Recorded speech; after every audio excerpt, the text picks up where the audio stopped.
काय आहे रोहन? असं वाटतंय तू काहीतरी सांस्कृतिक प्रदर्शनासाठी तयारी करत आहेस. नाही दादा, आम्ही शाळेत भारताच्या सांस्कृतिक विविधतेबद्दल शिकत आहोत आणि त्याला समजून घेण्यासाठी एक प्रदर्शन तयार करतोय. माहित आहे का, प्रत्येक राज्याची स्वतःची एक खास खाद्य, पोशाख आणि सण असतात.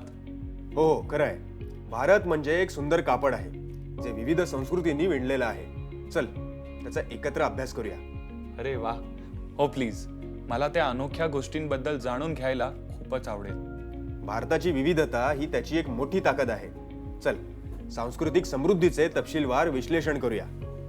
भारत एक बहुभाषिक राष्ट्र आहे, ज्यामध्ये संविधानानुसार 22 अधिकृत भाषा आहेत आणि 1600 पेक्षा जास्त बोलीभाषा आहेत.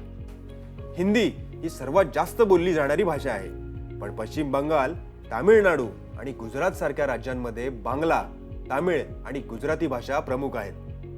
इंग्रजी हे व्यवसाय आणि सरकारी कामकाजासाठी वापरले जाते. पोशाख, भारताच्या पारंपरिक पोशाखात त्याच्या भौगोलिक स्थानानुसार आणि हवामानानुसार विविधता आहे. उत्तर भारतातील बनारसी साडी आणि तामिळनाडूमधील कांजीवरम साडी, काश्मीरमध्ये थंड वातावरणापासून संरक्षण करणारे फिरान, राजस्थान आणि गुजरातमध्ये रंगीबेरंगी बांधणीचे पोशाख. खाद्यपदार्थ, आपल्या जेवणात विविध प्रकारच्या चवींचा संगम आहे. उत्तर भारतीय बटर चिकन, नान वगैरे समृद्ध ग्रेव्ही. दक्षिण भारतीय डोसा, इडली, नारळावर आधारित करी. पूर्व भारतीय रसगुल्ला, संदेश यासारख्या गोड पदार्थांचे महत्त्व. पश्चिम भारतीय ढोकळा, पावभाजी यासारख्या तिखट पदार्थांची वैशिष्ट्ये. सण हे प्रत्येकाला एकत्र आणतात. दिवाळी देशभरात दीपांनी आणि मिठाईंनी साजरी केली जाते. ईद प्रार्थना आणि महाप्रसादाने साजरी केली जाते. पोंगळ तामिळनाडूत आणि लोहरी पंजाबमध्ये संप्रदाय आणि शेतमालाचा उत्सव आहे. कला, नृत्य आणि संगीत, भारतामध्ये शास्त्रीय आणि लोककलांचे विविध प्रकार आहेत. शास्त्रीय नृत्य कथक हे उत्तर भारतामध्ये केले जातं. ओडिसी ही ओडिशामध्ये केलं जातं आणि मोहिनीअट्टम हे केरळमध्ये केलं जातं.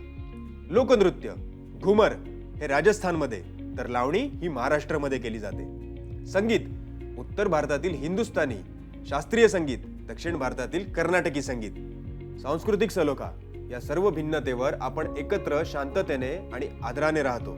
आपले संविधान समानता सुनिश्चित करते आणि या विविधतेचा सन्मान करते. थँक्यू दादा.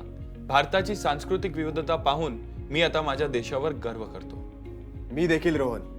हे आपल्याला दाखवते की जरी आपण वेगवेगळे असलो तरी आपण सर्व एकाच भारतीयतेच्या सूत्राने एकत्र जोडलेले आहोत. मी हे सर्व माझ्या प्रदर्शनात जोडीन. हे नक्कीच माझ्या प्रकल्पाला एक अधिक रंगीबिरंगी आणि अर्थपूर्ण बनवेल. खूप छान. हो दादा.